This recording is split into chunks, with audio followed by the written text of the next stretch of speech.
नमस्कार दोस्तों, आज हमारे बीच चार्टेड अकाउंटेंट, अधिवक्ता, कंपनी सेक्रेटरी, समाज सेवक, राजनीतिक और उद्योगपति ध्रुव अग्रवाल फिर से उपस्थित हैं और उनसे जानेंगे कि वर्तमान राजनीतिक परिप्रेक्ष्य में वो क्या चाहते हैं, वो क्या कर रहे हैं, किस पार्टी से जुड़े हैं, किस तरह का गठबंधन बना रहे हैं और कहां कहां उनका गठबंधन चुनाव लड़ेगा और उसमें कौन कौन लोग शामिल हैं। तो आइए मिलते हैं ध्रुव अग्रवाल जी से। नमस्कार। नमस्कार। नमस्कार सर। ध्रुव जी, सबसे पहला मेरा सवाल ये है कि आप में इतनी ज़्यादा काबिलियत है, बीजेपी हो, चाहे कांग्रेस हो, चाहे आम आदमी पार्टी हो और चाहे और दूसरी पार्टियां हो, सब आपको अपनी तरफ खींचना चाहती हैं और अपने साथ शामिल करना चाहती हैं, लेकिन आप इन बड़ी पार्टियों में, तथाकथित बड़ी पार्टियों में नहीं जाते हैं। अब इस वक्त आप क्या कर रहे हैं और क्या रणनीति है आप?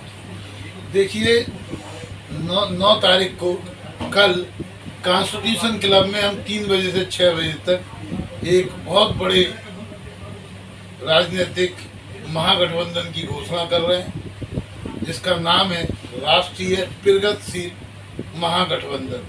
जैसा कि सिराज भाई, आपने पहले भी इंटरव्यू में हमने आपको बताया था कि जब उत्तर प्रदेश में जब राजनाथ सिंह के बेटे के खिलाफ हमने इलेक्शन लड़ा था, तब 300 पार्टियों का गठबंधन हमने किया था। उसके बाद में दिल्ली के इलेक्शंस के लिए सबसे पहले 113 अम्बेडकरवादी संस्थाओं और 50 पार्टियों ने हमको, हमारा बहुत सारी संस्थाओं के द्वारा हमने पूरा पिछला महीना लगातार हर एक दिन जंतर मंतर पर आंदोलन के साथ गुजारा। हमने 9 तारीख से लेकर 15 तारीख तक रोजगार के लिए, महंगाई के खिलाफ चुप्पी तोड़ो अभियान, व्यवस्था बदलो अभियान, इसका आंदोलन किया।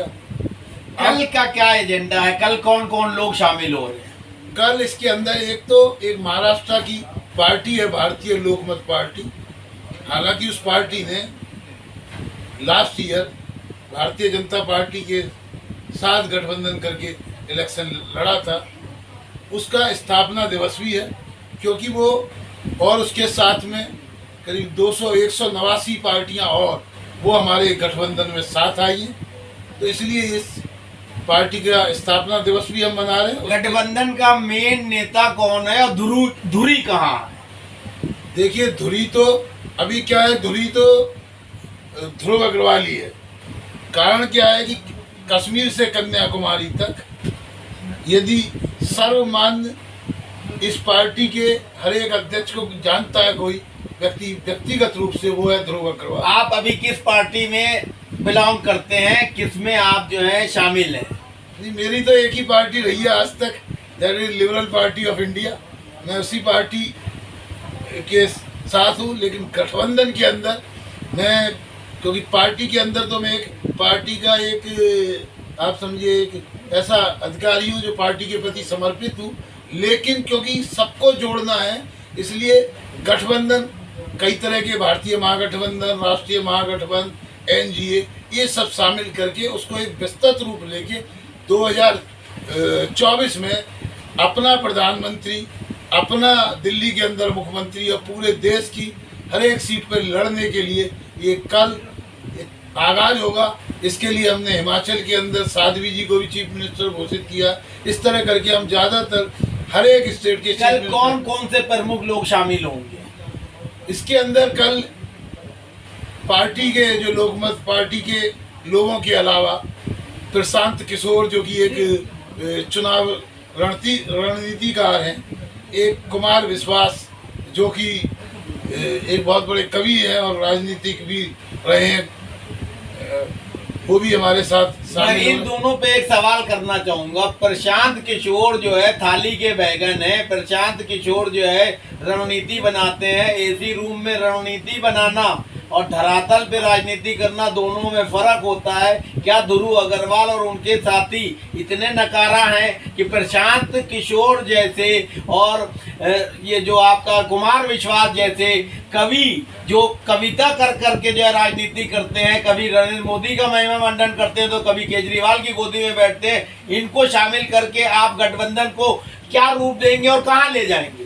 देखिए, क्योंकि ये जो गठबंधन है ये शिव जी की सेना है, इसमें भूत भी है, प्रेत भी है, राक्षस भी है। केवल एक ही उद्देश्य है, एक उद्देश्य है, हमेशा आपको पता है देश इतने साल गुलाम रहा।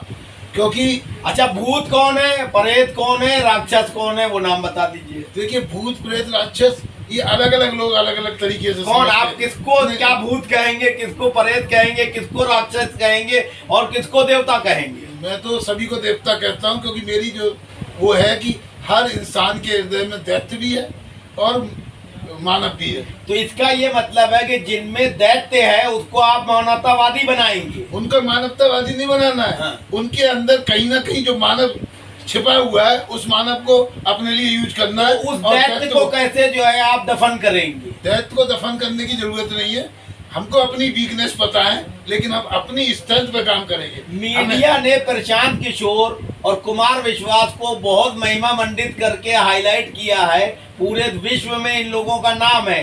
तो कहीं ऐसा नहीं है कि ये लोग जो है मीडिया हाइप क्रिएट करके पॉपुलर हो गए और ध्रुव अग्रवाल जैसे योग्य व्यक्ति, जमीनी व्यक्ति, जनाधार वाले व्यक्ति को एक तरह से धुर बनाकर, बेवकूफ बनाकर उसकी सारी प्लानिंग और दिमाग को लेकर ये लोग राज करेंगे? देखिए, ऐसा है, ये राजनीति है। इस राजनीति में ध्रुव अग्रवाल को ऐसे ऐसे सातिल लोगों के साथ रहना है और उन सातिल लोग जो उसको यूज करना चाहते हैं उनको। हमारी बात तो इस प्रोग्राम के लिए सोनू सूद ने हाँ की हुई है, लेकिन शायद वो नहीं आ रहे हैं। सोनू सूद की पॉपुलैरिटी और उसने कोरोना में जो काम अच्छे किए उसका उपयोग या उसको जो है दोहन करने के लिए अरविंद केजरीवाल ने उसको अपने साथ जोड़ लिया। अरविंद केजरीवाल जो बहुत नकारा, भ्रष्ट और कमीना आदमी है, तो सोनू सूद ऐसे आदमी के साथ गए, आप उनको साथ लाके क्या मैसेज देना चाहेंगे? हम जो मैसेज देना चाह रहे हैं कि हम को 2024 के अंदर केंद्र के अंदर भी अपनी सरकार बनानी है और हमको दिल्ली स्टेट आप अन्ना हजारे जैसे फूके कारतूस को भी मिलते हैं और उनको भी मंच देने के लिए या उनको अपने मंच पे बुलाने के लिए प्रयासरत हैं। अन्ना हजारे पिछले 8 साल से भ्रष्टाचार के खिलाफ, अव्यवस्था के खिलाफ और महंगाई के खिलाफ, बेरोजगारी के खिलाफ, अन्याय अत्याचार के खिलाफ नहीं बोला।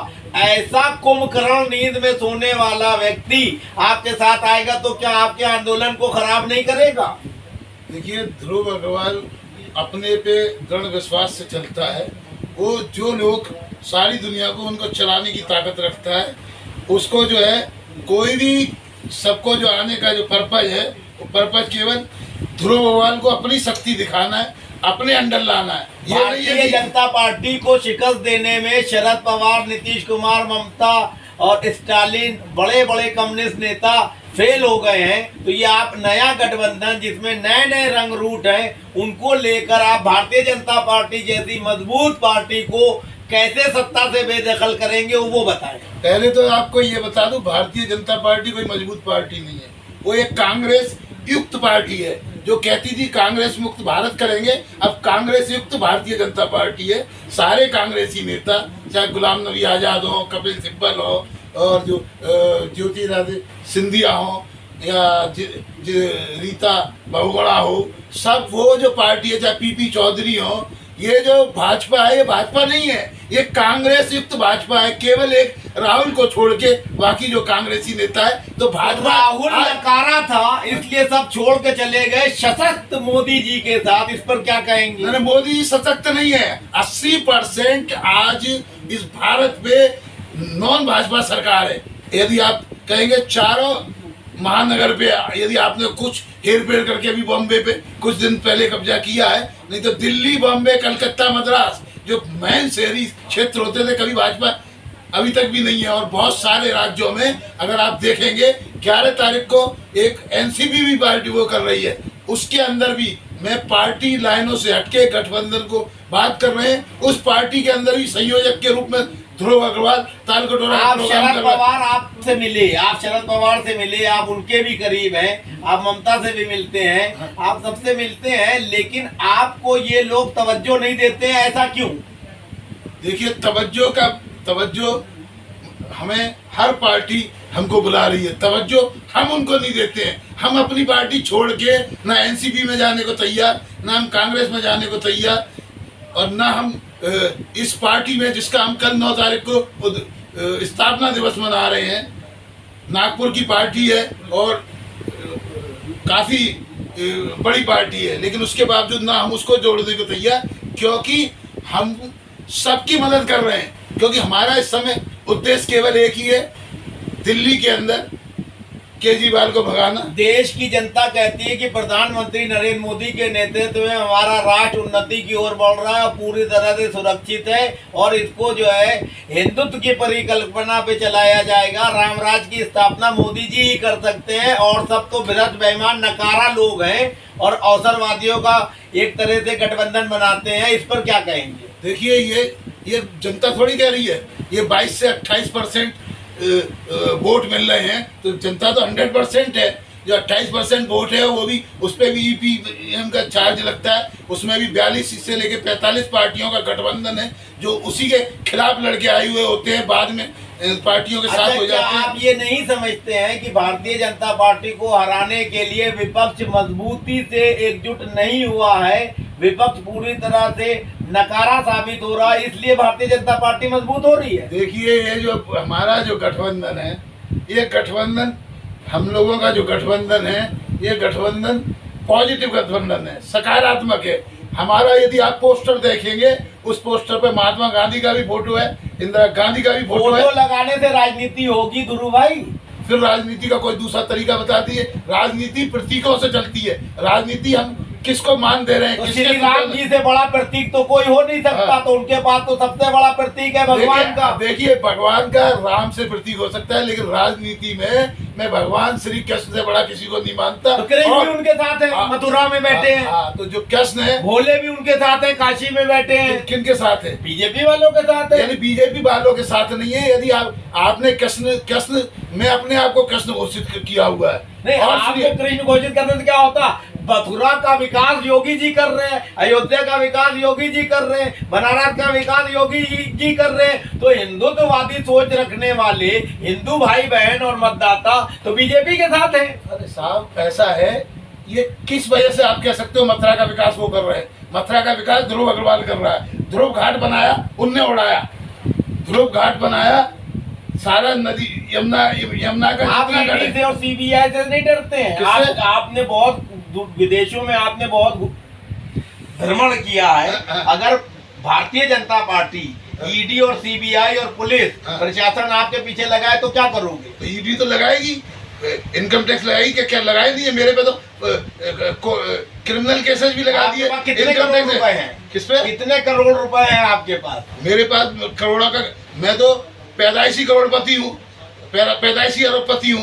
अभी कितने करोड़ इतने करोड़ है, गिन नहीं सकता, ईडी भी नहीं गिन सकती। मैं राष्ट्रीय फैमिली से सिकाबाद एक शहर है जिसकी आधी प्रॉपर्टी आज हमारे परदादाओं की है, मंदिर हमारा है, तो हम तो पैदाइशी है, उसका हिसाब लगाते लगाते ईडी सीबीआई लगाती रहे साहब। वो कोई संपत्ति, हमने कोई आज तक ऐसी पॉलिटिकल पोस्ट ली नहीं जिससे कि हमने कोई गड़बड़ करी हो। हमने कोई कॉर्पोरेट के अंदर कहीं से फंड लिया ही नहीं। जो विरासत की संपत्ति है वो विरासत के लिए, जैसे राम मंदिर विरासत में, ऐसे ध्रुव अग्रवाल विरासत में, और उसके बावजूद ध्रुव अग्रवाल फकीरी की तरह रहता है। ध्रुव अग्रवाल मेट्रो में चलता है, ध्रुव अग्रवाल पैदल चलता है, ध्रुव अग्रवाल ई रिक्शा के अंदर चलता है। ध्रुव अग्रवाल जिसने 19 साल की उम्र में लंबी लंबी गाड़ियां रखते था, यंगेस्ट चार्टर्ड अकाउंटेंट था, 4 प्रधानमंत्री हिंदुस्तान के, 4 राष्ट्रपति हिंदुस्तान के पूरे वर्ल्ड के अंदर जिसने सम्मान प्राप्त किया। 24 साल की उम्र में पूरा वर्ल्ड घूमा। 25 साल की उम्र में नॉर्दर्न इंडिया की सबसे बड़ी ब्रास सीट रोलिंग मिल मिलाई। उसने अपना सारा पैसा केवल इस सरकार के लिए, इस देश के लिए, और 3800 गाय की गौशाला चला रहा है, उसने देश के लिए कर दिया। आज फकीरी पे चलता है, एक चपरासी के मंथली खर्च से कम ध्रुव अग्रवाल इतने काबिल और संपन्न व्यक्ति हैं, उसके बावजूद भारतीय जनता पार्टी और आरएसएस ने उनको अभी तक अपना राज्यसभा में या लोकसभा में कहीं क्यों नहीं भेजा? देखिए, ये जो है चापलूसी की नीति होती है। ये जो काम है, ये जिसको देश की सेवा करनी है तो देश की सेवा के लिए कोई भी, मैं अभी आपको बताता हूँ, राज्यसभा के सदस्य मेरे से मदद मांगते हैं आज भी, चाहे भारतीय जनता पार्टी के मंत्री मेरे से मदद मांगते हैं, चाहे वो टैक्स के लिए हो, चाहे उनका कोई फॉरेन करेंसी पैसा की आपकी एम्बेसडर से जानकारी है, कोई न्यूज के लिए। आप गलत काम कराते हैं मंत्रियों का। किसका? आप मंत्रियों का गलत काम सही कराते हैं। गलत काम नहीं कराते। जैसे किसी का यूक्रेन में पैसा फंस गया, स्टूडेंट ने कर दिया गलत काम, हमने किए होते तो गलत काम किए होते तो गलत काम करने वालों को ही राज्यसभा टिकट मिल रही है, क्योंकि वहाँ बिक रही है टिकटें। अच्छा, सुधांशु त्रिवेदी को जो राज्यसभा भेजा गया है वो गलत भेजा है कि सही? किसका? सुधांशु त्रिवेदी का कोई योगदान है इस देश के विकास के अंदर? तो बढ़िया नॉलेज रखते हैं। नॉलेज तो बहुत सारी किताबों में, लाइब्रेरी को बना दो ना राज्यसभा सदस्य। जो ज्ञान की बात ये बता रहे हैं आर.के. सिन्हा, राकेश सिन्हा जो है। अरे साहब, आप सबसे पहले बताओ, क्या इनने किसी ने एक रोजगार दिलवा दिया? आप बात ये करें कि केवल आपको, आज मैं बताता हूँ, अभी मैं नया इसी राधाअष्टमी वाले दिन कभी भी होगा हूँ, और मैंने सुना, कविता सुनाइए लेटेस्ट। हाँ, कविता सुनाता हूँ मैं आपको इन्हीं के ऊपर।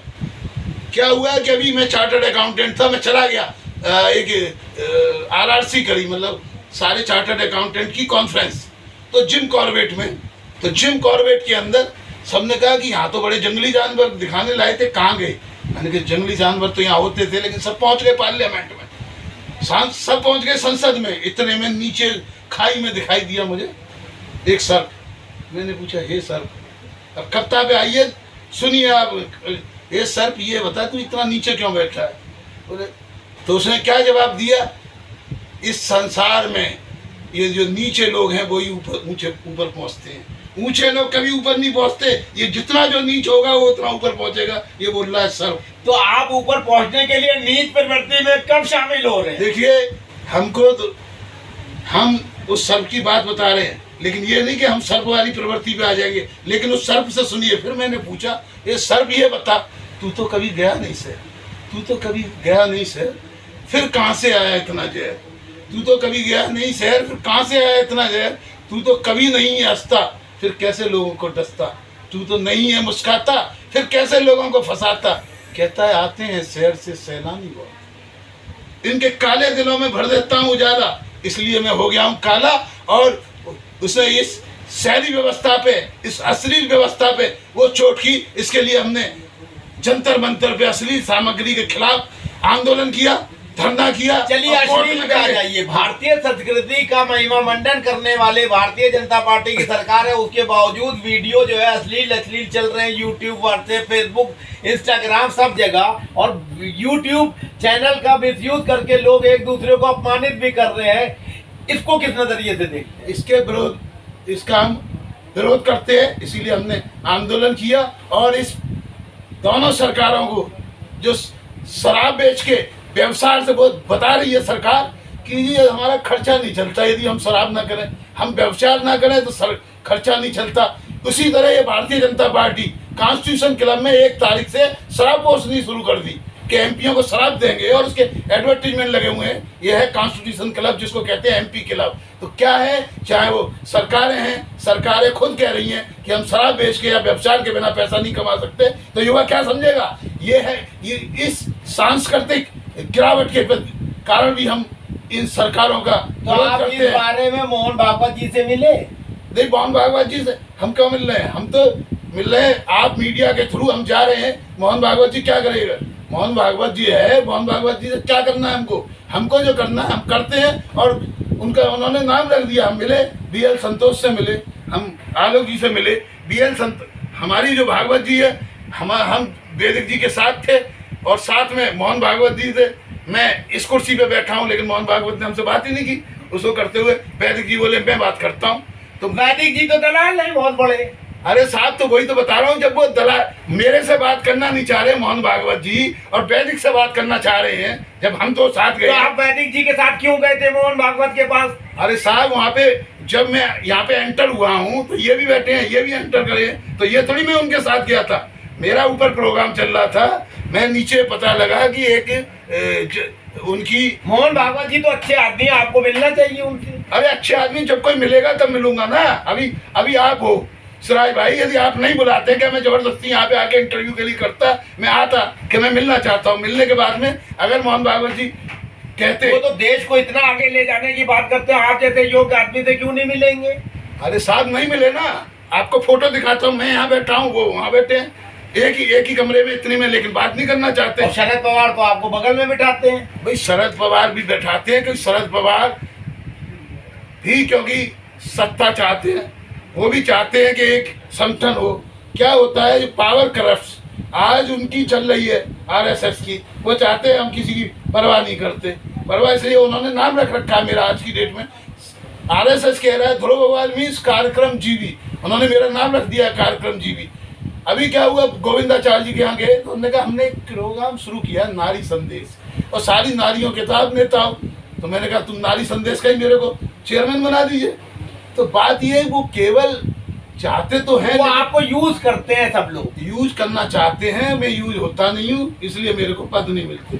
जो आपने बात किया कि मैं यूज होना नहीं चाहता, मैं आज की डेट में सारे प्रोग्राम ध्रुव फाउंडेशन पे कर रहा हूँ, ध्रुव फाउंडेशन पे। और मैं चैलेंज देता हूँ मोदी को, मैं चैलेंज देता हूँ सलमान खान को, मैं ऐश्वर्या राय को, कि किसी के कल्चर प्रोग्राम आधा घंटा किसी न्यूज चैनल पे आते हो, वो केवल एक ही आदमी के आते हैं, वो आते हैं ध्रुव अग्रवाल के और ध्रुव फाउंडेशन। क्योंकि ध्रुव फाउंडेशन जब बोलता है वो दिल से बोलता है। और मैं आपको बताता हूँ, इस 2024 में सरकार बदल के रखेंगे, और इसके अंदर हमारी कोई ये बात नहीं है कि हमें सिस्टम बदलना है, व्यवस्था बदलना है। हमको परहेज ये भी नहीं है कि हम कई जगह जहाँ व्यवस्था बदलने तो अन्ना भी आए थे, क्या हुआ? व्यवस्था बदली, अन्ना आजाद। अरे बहुत आए, अभी तो मैं पाप मिल गया, कप्तान पे आप आगे रास्ते में मिल गया मेरे को पाप। बोला ध्रुव अग्रवाल क्या बदलते हो, आज तक कोई पाप नहीं मिटा पाया। बोले मेरी वजह से तो पूरा देश है। बोले अगर मैं ना होता, पाप बोल रहा है, अगर मैं ना होता तो ना मंदिर में मृदंग बजते, ना होती मस्जिद में अजान, और मैं ना होता तो ये धरती हो जाती शमशान, मैं ना होता तो क्या होता ये कचहरी, अगर मैं ना होता तो क्या करते ये पुलिस, ये क्या कोर्ट कचहरी और क्या अधिकारी। अगर मैं ना होता, आए बहुत मुझे मिटाने, आए बहुत अयोध्या वाले राम आए, अयोध्या वाले राम आए, बंसी वाले श्याम आए, रसूल आए, पैगंबर आए, मिटा ना सका कोई, मिट के चले गए सब, मिटा ना सका कोई। तो मैं हूँ पाप, तो पाप की जो पोजीशन है, हमने कहा भाई हमने तो कैसन उसको, कंस को, रावण को, सबको श्रद्धांजलि दे दी, जला दी। बोले वो जल गए, पाप नहीं जला। पाप घुस गया इन नेताओं के दिल के अंदर, इस गद्दी के अंदर। तो ये जो गद्दी है इसके पाप के अंदर घुस चुका है, और केंद्रीयकरण इस समय हो चुका है, देश का विकास नहीं हो रहा। इसलिए हम कल से एक नया रेवोल्यूशन पूरे देश के अंदर करने जा रहे हैं। भारतीय प्रगतिशील राजनीतिक गठबंधन सरकार बनाएगी, और 2024 में सब जगह से लड़ेगी। और बाकी तो जो अटल जी करता है, किंचित नहीं, हार नहीं मानूंगा, राड़ नहीं थानूंगा, क्या है ना, क्या जीत में क्या हार में, किंचित नहीं भयभीत में। तो हम लड़ेंगे और इस व्यवस्था को बदलेंगे, सत्ता बदले या ना बदले। धन्यवाद। ठीक है, ओके।